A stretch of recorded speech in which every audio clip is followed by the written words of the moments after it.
This is Everyday Spirituality with connect.faith. I am Debbie Bronkema, and I'm here today with Skyler Mosenthal. Skyler is a teacher and a coach. He's a leader in our partner church community, which is Pleasantville Presbyterian Church, in the area of mission. Today, we're talking about one of the spiritual practices that nourishes Skyler, which is running. And really, right from the beginning of this podcast, we talked about running as a spiritual practice as something we wanted to include. So I'm really excited that we're getting to talk to you today. Well, thank you, and great to be part of Everyday Spirituality. Thank you for having me on. Thank you. So I know, because we've talked about it on and off, that running has been a part of your life for a long time. But could you tell folks how you got into running and how it's been important to you? Sure. Well, I think my parents would tell you that running has been part of my DNA since a very young age, where I was known to, if I was not holding onto my parents' hands when I was in the department stores with them as a toddler even, I was known to go zipping through the department stores and dashing underneath like clothing racks and things like that. I think there was one story my mom will reluctantly tell you of the one time she was signing out of the doctor's office because I had an appointment and looked down and I was gone, later to be found maybe an hour and a half later underneath a desk 2 stories up in the building somewhere else because I had run away and thought it was a game. So I guess I've been running a lot. I became more of a serious runner kind of towards the end of high school and ran competitively in college and have since been an endurance sports enthusiast. We've run a couple marathons, a couple many half marathons and other races. So running is definitely something that I pursue on a daily basis and has been a consistent thing in my life for quite some time. So how did you begin the connection between running and your spiritual journey? How did that It's a great question. Yeah. So I think that I kind of started partnering those two during my time when I was a teacher out in Los Angeles. I was working for an organization called the Place Corps, and their mission is to get people who want to be teachers, young people who want to be teachers. You live in community, you're working on a master's degree, and you're serving in kind of like high needs Catholic schools in the LA area. And so I was having a rough time just trying to find consistency in my life and also feeling hopeful. Being a first-year teacher, you learn the hard way that teaching is not what you think it is, and working with students who are not afraid to tell you that they're bored or they don't care or that they think that what you're teaching them doesn't matter to your face. You have to find ways to pick yourself up. So running became a way that I would get up in the morning and feel charged up and feel like I was doing something for myself to feel positive, but I also turned it into the first mile, I made it a choice and made it intentional to pray for that mile. And that was about the first 8 or 9 minutes of the run. And when you have to kind of push yourself a little further than just like saying a prayer before dinner or maybe just a few sentences non-verbally in your head, and you really start to think about things that you're grateful for or trying to connect and other people that you're praying for or struggles that you're having or other ways in which we engage in prayer and be reflective and meditative in that sense and striving for better understanding sometimes or trying to better understand why something's happening and reaching out to God to have that conversation. That's what that time and that space became for me. And it was something that I needed, I really nourished, I think, not only my spirit, but also my soul to that degree and sense of purpose and a multitude of things. It sounds like it took down some barriers that maybe we have usually when we pray, that it made you more open to really telling God where you are. That's what it sounds like when you're describing it. Certainly. And I think when you're trying to pray consistently for, like I said, like that if you try to pray consistently for 8 or 9 minutes, you reach a point where after, I don't know, however much time where you're kind of like, okay, covered all the bases, but I'm still not yet at mile 1. What else can I bring to the table here? How else can I push my heart or my feelings or search a little deeper as to maybe what's below the surface. And that's when your mind starts going in lots of different directions, and you really feel as though you're connecting with things that are uplifting or troubling, or that make you feel hopeful, or that make you feel loved, or like that make you feel like you want to love more deeply. You're making me want to run. Yeah. And it takes a lot to say. Well, so I'd also say I think that it's very interesting, because when you're running and praying at the same time, I think maybe like I think about meditation and people who do yoga or deep breathing exercises. You're very much connecting with your sensory organs and the way in which you are in nature, and where you're in motion on a run. I think it kind of gets your brain to fire differently. Okay. I mean, I'm sure we've heard about like the endorphins of running, and it makes you feel good anyway. And yeah, but running can also be painful, or it can be a place of discomfort too, depending on if you're just starting or where you're at in the run. So obviously, yeah, there's lots of metaphors there for life and other things. Have you had some insights that came to you through this running prayer kind of thing? Did you find some times where you felt like new directions were opened? I think that a lot of times what will be going through my mind is maybe something that I'm going to be taking on that day. So maybe it's I know, like certainly thinking back when I'm trying to make decisions in my life, maybe if I have an interview that day. Well, going back to California, it was trying to be in a positive mindset and like how can I be there but not get frustrated with working with students at the same time. I think that it was also, how do I remain calm, and how do I keep moving forward without feeling defeated? How do I feel? I was also seeking a sense of community, because I was in a strange, different place in a different community, and very far removed from my comfort zone. So it was also like prayers of how can I feel connected to a community, or how and where can I build community? And so like a prayer of keeping the faith that will eventually happen.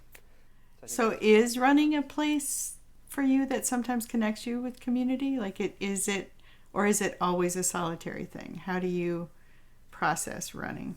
Well, that's a great question too. So I really enjoy the solo runs. I know some people like they won't run unless they have somebody to run with to like motivate them to get out the door. And I love running with other people too. I think you can have great conversation and feel like a sense of collective accomplishment. And it's certainly a social component to that. But I also really enjoy running by myself too. For me, it's a meditation time, and getting back connected with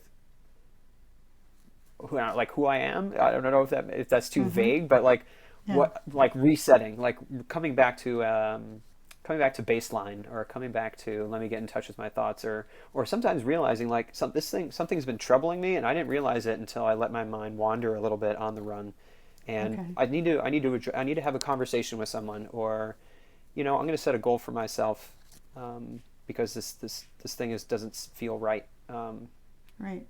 Whether it's a relationship, or whether it's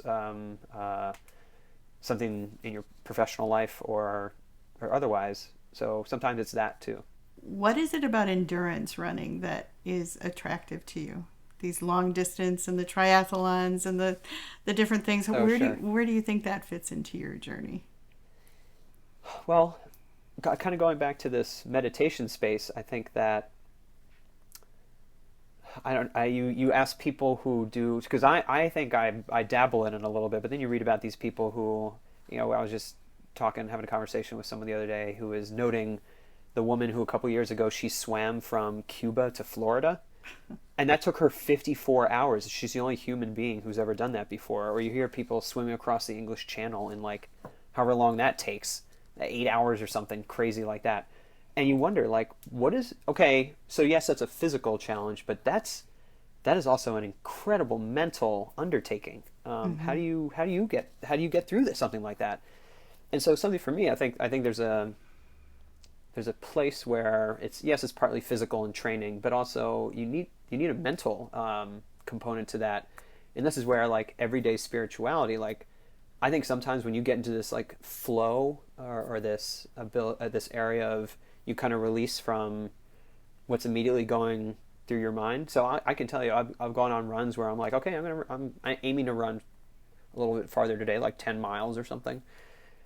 And sometimes I'll get on a train of thought, or just thinking about something, and since I already know the route that I'm taking, I'll look down at my watch and be like, 5 miles. Like, what did I just do for the last 5 miles? And I've somehow come to this place of I've been in my mind, or this meditative kind of prayerful state, Yeah. and time just seems to change.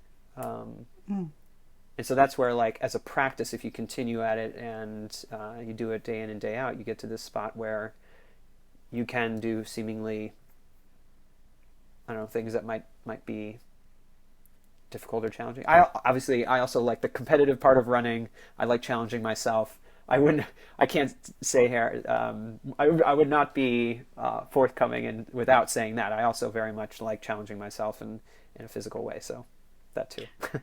So you're beating yourself on a different day. You're saying, this was my time yesterday. It needs to be better today. That kind of thing. Yeah, and training for either an event or some sort of race or otherwise. So.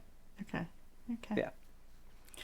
So, are there other spiritual practices that nurture you in a way similar to running? Have you found other things that connect you to God along the way? I found, just kind of reflecting on life, sometimes I like having deep, meaningful conversations with people. Mm-hmm. I've definitely discovered that while I have the prayerfulness on the run, and I think that does help me come to realizations, or help me listen.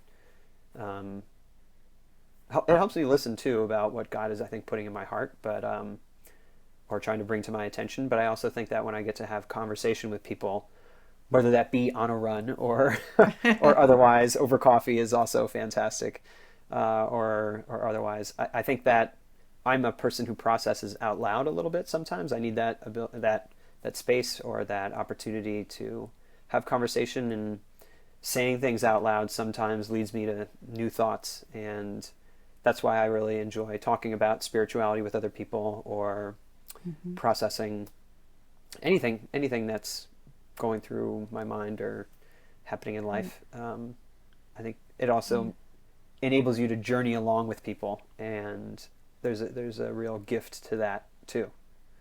I've noticed that a lot of the work that you've been interested in things you've done in the church have been about the environment, and I kind of wondered if the environmental causes were important to you because of how much time you've spent outside in nature, and noticing if there was a connection there for you.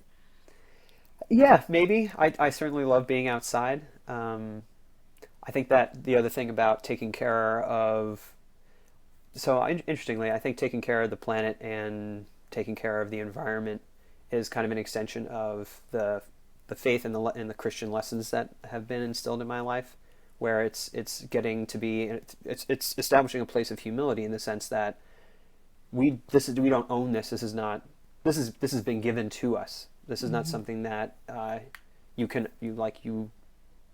we are the lords of, or that we own, or that you can buy land or something like that. But personally, I think that at the end of the day, we're all here on borrowed time, and we're all here as part of a gift, and treating everything that we come in contact with as such is kind of the charge we are given, because we are here for just such a short amount of time. And I think when you shift your mindset to that too, it enables you to appreciate things and have gratitude and live in the moment more fully than if we're living this kind of like capitalistic, buy it real quick, throw it away, like ever bigger, ever better. There's a slippery slope factor, I think, and gerbil or hamster wheel, however you want to call it, if you get into that lifestyle of trying to fill meaningful places in your heart with objects. If we don't treat things with great respect, I think that it diminishes our ability to enjoy them, is what I guess beautiful. I'm trying to say. Yeah, that's beautiful. So are there other stories about running as a spiritual practice that you thought about that you would like to share today? Other things? Well, the other thing I was thinking about with running as a spiritual practice, I think too that if you think of running and kind of people are sometimes afraid of running because it's like suffering or something, or very much the mental, or sometimes that, oh, it's running, it's boring, you're doing the same thing over and over and over, or people. I'm always fascinated by people who like to listen to music and run, because I feel as though that takes you away from your awareness of what you're doing. I've always found that interesting. I feel as though for me, I want to be tuned into what's happening in the moment. And like I said, for running, for me, I like finding that space where I'm away from people. I'm kind of on my own little journey. Well, at least when I'm running solo by myself, it's a way to step away from everything and step away from society, if we want to say it that way. Step away from society so that I can find a space where it's calm. I'm in nature. I'm moving, and when I combine all those things, I think that's when I can really be in the moment and focus my thoughts, similar to a meditative place. If you were to focus on your breathing doing yoga or do a breathing exercise, and it's that obviously moving through space and time, but it's a stillness for me in my mental experience, and I think that music would potentially disrupt that. And I'll leave you with one more quote here. Okay. Debbie, I was watching some YouTube videos the other day, and one of my favorite actors came on, and he was doing a video of him skydiving for the first time. And it was great because he was talking to an audience, and then he was talking about his experience and talking to an audience. There was this funny back and forth of like, oh, like I thought I was going to wet my pants, and everyone, kind of these like funny jokes and things. And he left the audience with a quote, and was like, the thing I learned about skydiving, and I think this is also true of running, because sometimes people are like afraid of running or something. The quote was, God placed the best things in life on the other side of fear. And this is a quote by, like I said, one of my favorite actors. This is Will Smith, who was doing this video on skydiving. And I think that's really cool. For me, I interpret that as like maybe God placed the best things in life on the other side of, like outside your comfort zone. And so I think that as a spiritual practice too, going out and running, being outside, making my brain focus on something, like that's all getting outside of my comfort zone and getting me to try to grow, or to be open, or to be receptive of things that are going to come my way in terms of emotions or thoughts, or the hard hill ahead of me, or something that I'm running up. And when you put yourself in a position where you can be open to things, I think that's where spiritual growth happens, and I think that's a monumental part of the human experience if we are willing to open ourselves up to it. So I think that would be my great. Thank you. Last thought. That was beautiful. I love that. So if people wanted to explore running in any way, do you have any ideas for them to get started, or places that you know about? And what do you say to somebody that says, I can't do it, I've never been able to be a runner? What would you say to that person? That's a great question. And I would kind of put back to the person too, like what's your expectation of running? Because sometimes I hear from people who try running for the first time, and they have heard about races or certain distances and things. And a lot of times people go from 0 to trying to run a 10K, or 0 to running a 5K race. And physiologically, if you go a repetitive motion like running on the body, if you haven't been used to that, is like a major shock to the body, and people pull things or strain something, or worst case would be like some sort of stress fracture or something, because you're overdoing it, your body's not used to it. So what I would tell people, there's more than one way to start running, and a lot of times I encourage people like, well, why don't you try to run for time instead of run for distance? Go out, go for a walk, and for 5 minutes in that walk, do a little jog. And then the next week, after you've been jogging, like, why don't you try to jog for 10 minutes, or do 5 minutes, then take a walk break, and then jog for another 5 minutes. So that way you're easing into it, and also from a training standpoint and a physiological response standpoint, you're getting your body more accustomed to it, but also you're enjoying it. So you're not just slogging away. It doesn't have to be slogging away. And then there's lots of directions you can go from there. And of course, selecting where you run, I think is also really important. And we have some incredible spots around Westchester that I would love to recommend to people. Rockefeller State Park being one. Obviously the waterfront, like the edge on Hudson right there being another. I think when you can run in places that you're not having to deal with traffic, so you're safe, or a familiar route like a neighborhood that doesn't have a lot of traffic, I think where you select to run is important too. And then lastly, like telling your story to people. I think that's a motivational thing if you're trying to run for the first time, because chances are either people are going to be like, oh, that's so cool, and want to support you, and you feel this kind of support from those around you, but also they might say, oh, well, I know this person who runs, and maybe you can run together. And once again, that's like social connection. It's feeling good about doing something with somebody, and I think it provides that onboarding to the experience, and hopefully you can get connected with someone who maybe has some more experience, so you can be brought on board and experience it together. I'm involved with a group in Westchester that's actually stemmed from New York City. We're called the Dashing Whippets running team. Okay. We're a group in Westchester. We're on Meetup. We're on Facebook. So if people are interested in learning more about running, I'm on Instagram at Skymose, SKYMOSE. I think you have to just shoot me a quick line. I think I have to like accept people to follow or something. That's a private account, but I'm happy to take questions if people want to get some tips on how to start running. And if people also just want to start a conversation on sharing their spiritual journeys, I'm around for that too, if you want to find me on Instagram, like I said. Thank you so much, Skyler. I really have appreciated this conversation. It's made me think a lot about what spiritual practices get us out of automatic pilot and into a place where we're listening and hearing. So thank you for being with us. Thank you, Pastor Debbie. So this has been connect.faith. We're very grateful for Skyler Mosenthal sharing his story today. If you are interested in the interview that you've heard, or you'd like to share it with your friends, please go ahead and do so. You'll find all of our podcasts at all the typical places where podcasts are. And we'd love to have you subscribe.